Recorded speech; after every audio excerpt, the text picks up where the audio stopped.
Good morning. Today is Wednesday, and so here is good news for Wednesday. Yung good news po that I want to share with you is, where do you get the assurance that God will never leave you or forsake you? Saan manggagaling yung assurance na ganun? Saan ka huhugot ng pagtitiwala sa Panginoon na hindi nanggagaling sa mga nangyayari sa kapaligiran mo? You know, a lot of people, they are what you call circumstances based, no? Parang if things are doing well, then they have peace and they are happy.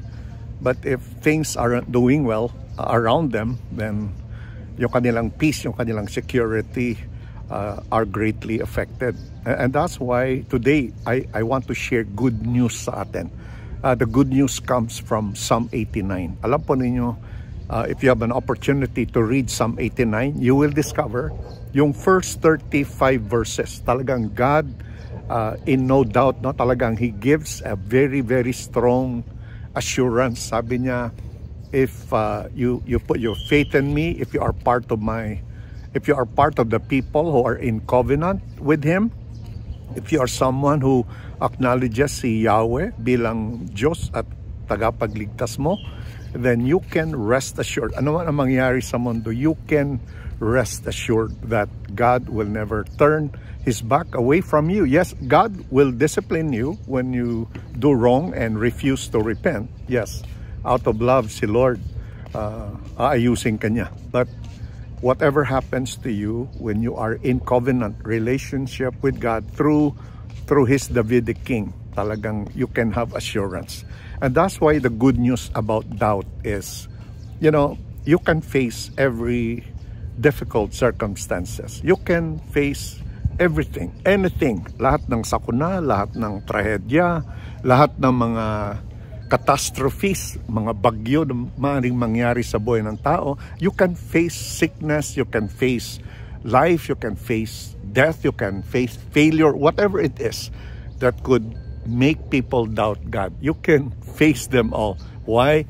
Because you know the God that you serve. And that's why on this day, Wednesday, the good news is there is someone who assures you that He will never leave you here in this life and even in the next to come. And where do we get the assurance? Well, God said it, so that should be enough, no? But words alone aren't enough for God.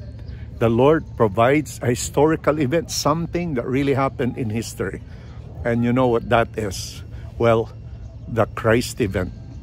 You know, God would send His Son into the world to take our place on the cross. He would come and He would live just like us, and He would never commit sin. Kaya He would live a perfect life, and then He would die a gruesome death.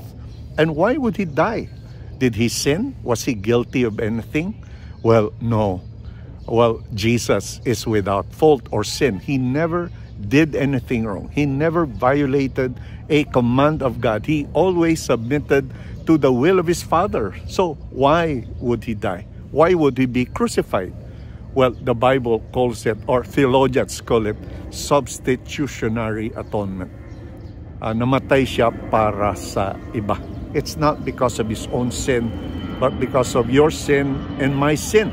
And when you see God do that through His Son, will you still doubt? Will you still think na God doesn't care for you, that God will abandon you? Of course not.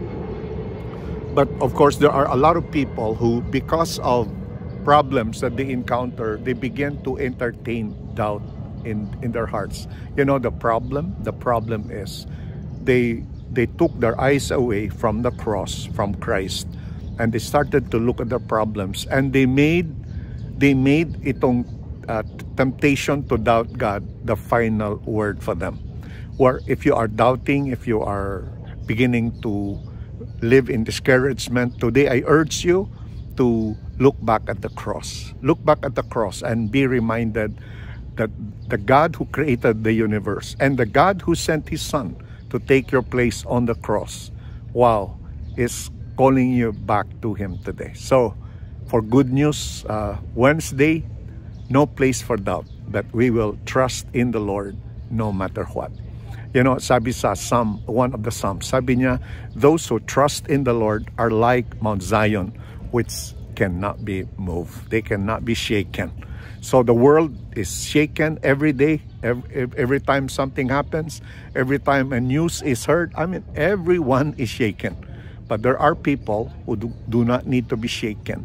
They face life, they face news, they face catastrophes, they face death, and not be moved because they know that the God they serve cares for them. Do you have this hope? Meron ka bang ganitong pag-asa?